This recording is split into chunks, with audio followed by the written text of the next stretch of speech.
അസ്സലാമു അലൈക്കും വറഹ്മത്തുള്ളാഹി വബറകാതുഹു. പ്രിയപ്പെട്ട വിദ്യാർത്ഥികളെ, ഇന്ന് നമ്മൾ ബോർഡിലൂടെ പരിചയപ്പെടാൻ പോകുന്നത് അറബി അക്ഷരമാലയിലെ ജീം, ഹാ, ഖാ ഇവ മൂന്നും എങ്ങനെ എഴുതാം, ഇവയുടെ നീട്ടാനുള്ള രൂപങ്ങൾ, ചേർത്ത് എഴുതുമ്പോഴുള്ള രൂപങ്ങൾ, തുടക്ക, മധ്യ, അവസാന രൂപങ്ങൾ ഒക്കെയാണ് നമ്മൾ പരിചയപ്പെടുന്നത്. ആദ്യം ചോക്ക് പിടിക്കുന്നത് ശ്രദ്ധിക്കുക. ഇതുപോലെ നിങ്ങൾ നോട്ട് പുസ്തകത്തിൽ എഴുതി കാണിക്കണം. ഇടത്ത് നിന്ന് വലത്തോട്ട് വര വരച്ചിട്ടാണ് എഴുതുക, അത് ശ്രദ്ധിക്കുക. ഇടത്ത് നിന്ന് വലത്തോട്ട് വരച്ചു, പിന്നെ പകുതി വട്ടം വരക്കുന്നു, അവസാനം നീട്ടിയിടുന്നു. ഒന്നുകൂടി അവസാനം നീട്ടി അങ്ങ് ഇടുന്നു. ഒന്നുകൂടി വരക്കാം.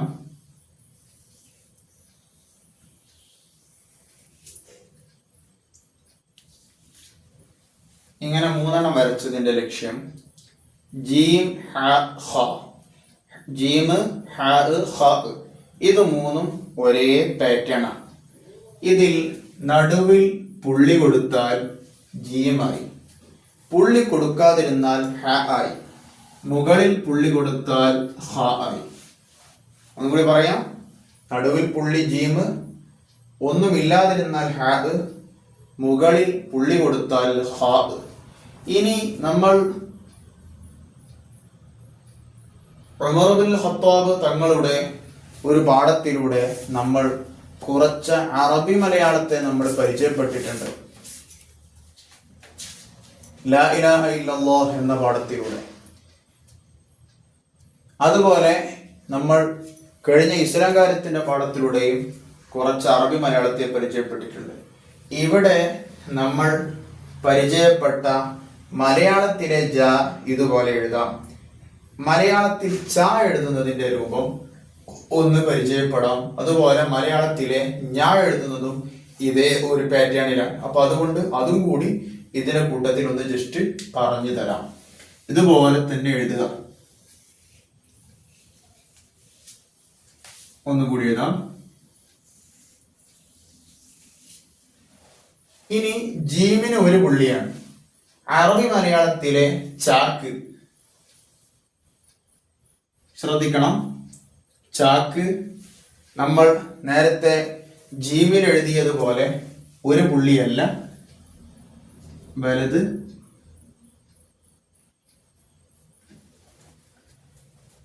ഇടതും വലതുമായി രണ്ടീച്ച പുള്ളി, അതിന്റെ തൊട്ടു താഴെ ഒരു പുള്ളി, മുകളിൽ ഫത്ഹ കൊടുത്താൽ ചായ. അതുപോലെ മലയാളത്തിലെ ജ എഴുതേണ്ടത് ഈ ജ ഉണ്ടല്ലോ, ഇത് എഴുതേണ്ടത് ഇവിടെ ഒരു ഫത്ഹ ഇട്ടാൽ ജായ. ഇത് ഏതാണ്? ഈ ചായാണ്. ഇനി ഞ, ഏത് ഞ? ഇതാണ് ഞ. ഇതെങ്ങനെ എഴുതും? ഇതുപോലെ രണ്ട് പുള്ളി, ഒരു പുള്ളി താഴെ. താഴെ എഴുതുമ്പോ രണ്ട് പുള്ളി ഇട്ടിട്ട് ഈ പുള്ളി നേരെ മുകളിട്ടാൽ മതി. ആ ഒരു പുള്ളി എടുത്താണ്ട് അടിക്കിട്ടാല് ചാന്റെ ഉള്ളിലും ഞാന്റെ ഉള്ളിലും ചാന്റെ ഉള്ളിലും ചാന്റെ ഉള്ളിലും ഇട്ടുണ്ട്. ഇനി ഞാൻ എഴുതുമ്പോൾ ഒരു പുള്ളി കൂടി അധികം വരും. ഇവിടെ ഒരു പുള്ളി അധികം ഇട്ടെടുത്ത് പത്തെടുത്താൽ ഞായായി. അപ്പോ ചായും ഞായും വ്യത്യാസം എന്താ? ഒരു പുള്ളി അധികം ഉണ്ട് ഞാല്, ചാല് ആ പുള്ളി ഇല്ല. അപ്പോ ജീമിന്റെ പുള്ളിയോട് രണ്ട് പുള്ളി അധികം വന്നാൽ ചായായി. ഈ ചാന്റെ പുള്ളിയോട് കൂടെ ഒരു പുള്ളി മുകളിൽ വന്നാൽ ഞായുമായി. അപ്പൊ ജീം, ഹാ, ഖാ. അറബി മലയാളത്തിലെ ച, ഞ ഇത് ഒരേ പാറ്റേൺ ആണ്. ഇതങ്ങ് മനസ്സിലാക്കി വെച്ചാൽ വളരെ സിമ്പിൾ ആയിട്ട് ജീം, ഹാ, ഖാ നമുക്ക് മനസ്സിലാകും. ഇനി ഇവകൾക്കൊക്കെ തുടക്കത്തിൽ, നടുവിൽ, അവസാനം ഒക്കെ വരുന്ന രൂപങ്ങൾ ഒന്ന് പരിചയപ്പെടാം. നോക്കാം. ആദ്യം ജീമിന്റെ തുടക്ക രൂപം, നടുവിലെ രൂപം, അവസാന രൂപമൊക്കെ നമുക്ക് പരിചയപ്പെടാം. അതേപോലെ തന്നെയാണ് ഹാവും ഖാവും. പുള്ളി പുള്ളി ഇല്ലാതെ വരുന്നു, ഇത് മാത്രമേ വ്യത്യാസം ഉണ്ടാവുള്ളൂ. അടിയിൽ പുള്ളി കൊടുത്തു, മുകളിൽ ഫത്ഹ കൊടുത്തു. ഇനി അതിന്റെ നടുവിൽ വരുന്ന രൂപം നോക്കിക്കോളി.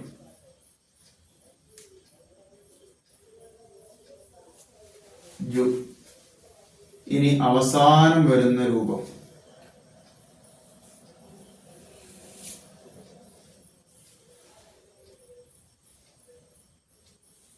ജി കണ്ടോ? ഒറ്റയ്ക്ക് വരും നമ്മൾ നേരത്തെ പറഞ്ഞല്ലോ. ഇനി ഹ ഇതുപോലെ തന്നെ ഹ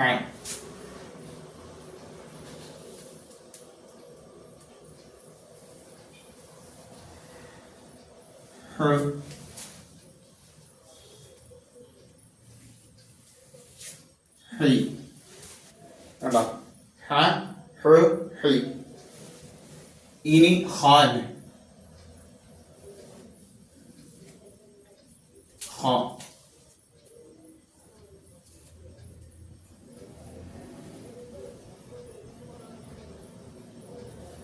ഹു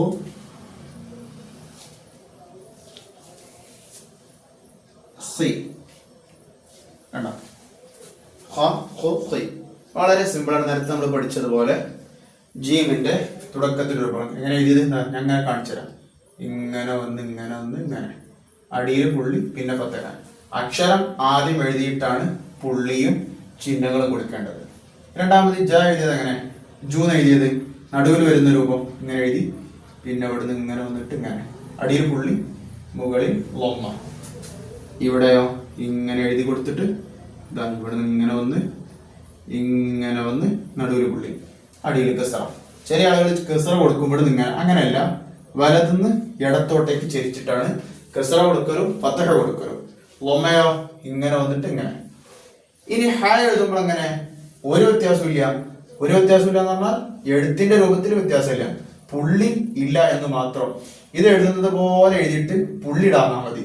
ഹ ഹു ഹി, തുടക്കത്തിലെ ഹ, നടുവിലെ ഹു, അവസാനത്തെ ഹി, അവസാനം വരുന്ന ഹാന്റെ രൂപം. ഇനി ഹ എഴുതുമ്പോഴോ ജീമിന്റെ പുള്ളി അടിയിലിട്ടെങ്കിൽ ഹാന്റെ പുള്ളി മുകളിലിട്ട് കൊടുത്താൽ മതി. ഈ പുള്ളിട്ടാണ് നേരെ മുകളിലിട്ടാൽ ഹായായി. തുടക്കത്തിലെ രൂപം, നടുവിലെ രൂപം, അവസാനത്തെ രൂപം. ഇങ്ങനെയാണ് ജ ഹ ഹ ജീം ഹ ഹ എന്നിവ എഴുതേണ്ടത്. ഇതുപോലെ ചായ എഴുതുമ്പോഴോ, ചായ എഴുതുമ്പോൾ ഇവിടെ ഒരു പുള്ളിട്ട ചായായി. ചൂന്നാവാനോ 3 പുള്ളികൾ കൊടുത്താൽ ചീനാവാനോ, ഇത്ര ചീനായി. ഇനി ഞാനാവാനോ, ഈ ഹാമനെ നമുക്ക് ഞാൻ വളരെ സിമ്പിളാക്കി ആക്കാം. ഇവിടെ 2 പുള്ളി 3 പുള്ളി ഇവിടെ കൊടുത്താൽ ഞായായി. ഇവിടെ ഒരു 3 പുള്ളി ഇട്ടാൽ ഞൂന്നായി. ഇവിടെ ഒരു 3 പുള്ളി ഇട്ടെടുത്താൽ നീനായി. കണ്ടോ? അപ്പൊ ചായുമായി ഞായുമായി. ഇത്ര സിമ്പിളാണ് ഈ സംഭവം. ഇനി നമുക്ക് ഇവയൊക്കെ നീട്ടുന്ന രൂപങ്ങൾ, അതുപോലെ തെൻവീനാത്തും ഷദ്ദൊക്കെ ഒന്ന് ജസ്റ്റ് ഒന്ന് പരിചയപ്പെടാം. നോക്കാം. ജീമിൽ തന്നെ നിന്ന് തന്നെ നമുക്ക് എന്ത് ചെയ്യാം, തുടങ്ങാം. നോക്കാം. ജ എന്നുള്ളത് എഴുതുന്നത്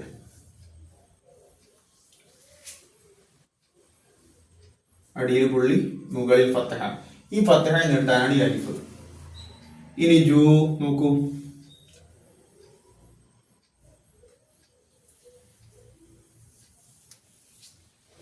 കണ്ടോ? അടിയിൽ പുള്ളി മുകളിൽ ലൊമ്മ. ഞാൻ എഴുതുന്നതിന്റെ കൈമൊക്കെ തന്നെ നോക്കണേ. അടുത്തത് ജി.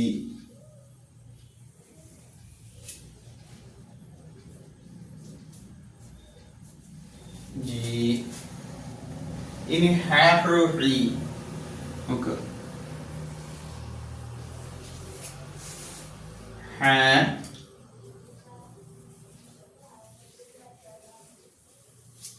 ഹു ഹി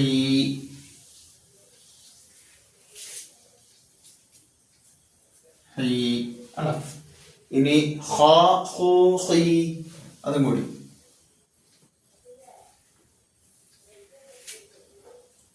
മുകളിൽ പുള്ളി ഫത്തഹ.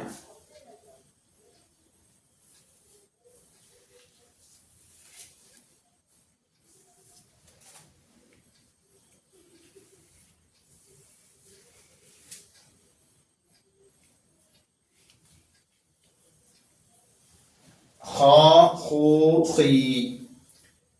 അപ്പോ ജ ജു ജി ഹ ഹു ഹി ഹ ഹു ഹി. മനസ്സിലായോ? അപ്പോ നീട്ടുന്ന രൂപങ്ങളാണ്. ഫതഹ കൊടുത്തു നീട്ടാൻ അലിഫ്, വമ്മ കൊടുത്തു നീട്ടാൻ വാവ്, കസ്റ കൊടുത്തു നീട്ടാൻ യാ ജീമിന്റെ. അതുപോലെ ഹാന്റെയും നീട്ടാനുള്ള രൂപങ്ങൾ, ഹാന്റെയും നീട്ടാനുള്ള രൂപങ്ങൾ. ജസ്റ്റ് ഒന്ന് നിങ്ങൾ നോക്കി നോക്കി, ഒന്ന് വായിച്ചു നോക്കി.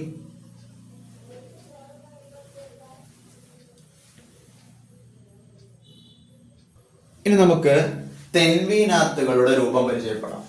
ജീമിനിക്കും ഹാഇനിക്കും ഹാഇനിക്കും തെൻവീനുകൾ കൊടുത്ത രൂപമാണ് എഴുതാൻ പോകുന്നത്. ശ്രദ്ധിക്കുക.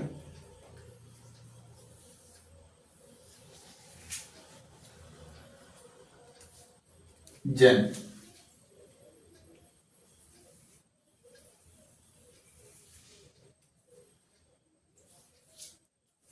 ജിൻ,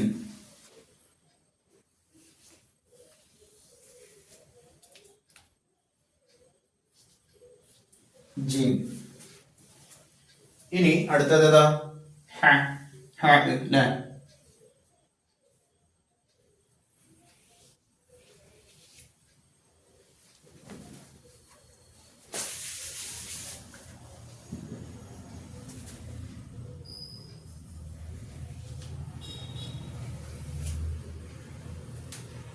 ഹൻ,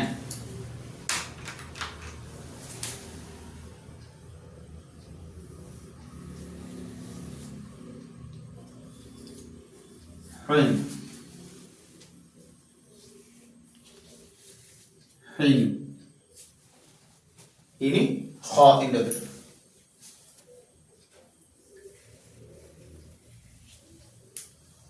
മുകളിൽ പുള്ളി, ഫതഹ തൻവീൻ.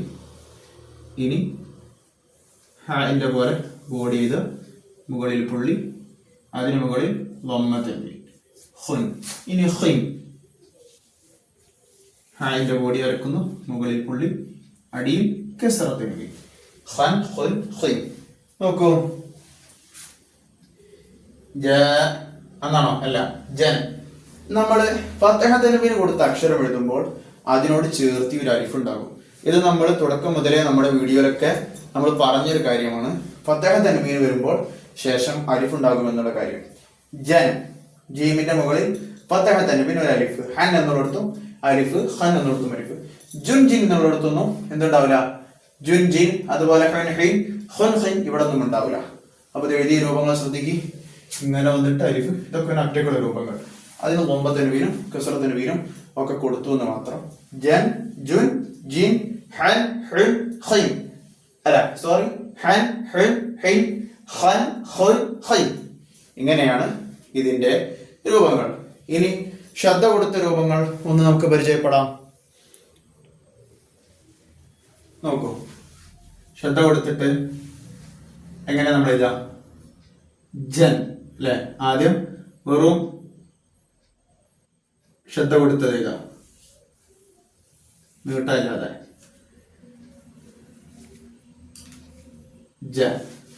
ഇനി ജൻ.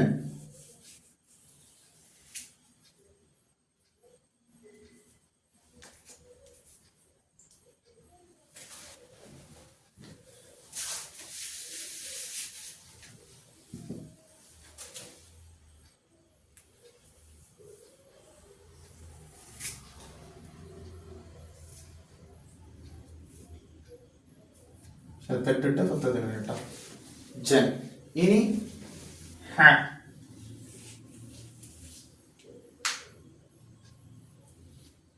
ഹ,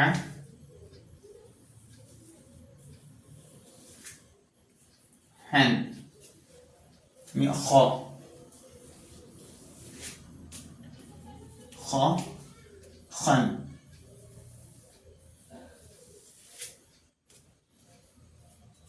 ഖൻ. ഇത് ജസ്റ്റ് ഒന്ന് എഴുതി മാത്രം. ഇതുപോലെ ജുൻ, ജീൻ അല്ല, ഹിൻ, ഖിൻ. അതുപോലെ ജുൻ, ഹിൻ, ഹിൻ, ഖുൻ. അങ്ങനെ എഴുതാം. അതേപോലെ ഇങ്ങനെ ഓരോന്നിരിക്കും. ഇത് ജ എന്നുള്ളത് ജു, ജി. ഹ എന്നുള്ളത് ഹ, ഹി. ഖ എന്നുള്ളത് ഖു, ഖി. ഇവിടെ ജുൻ, ജീൻ, ഹിൻ, ഹിൻ, ഖൻ, ഖുൻ, ഖിൻ.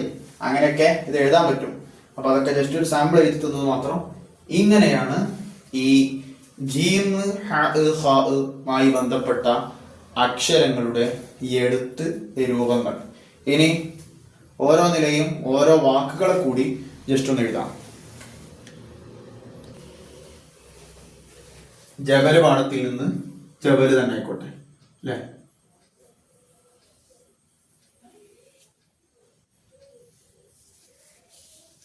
ജബൽ. ഹബലിൽ നിന്ന് ഹബല് തന്നെ. ഹബിൽ. ഇനി ഖാത്തം.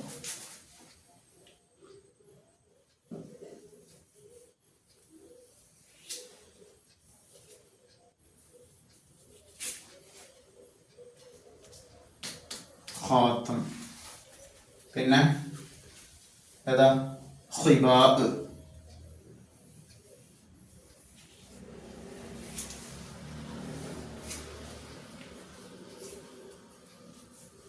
ഖിബാബ്. അതുപോലെ ജബലില് ജാമിഉണ്ട്.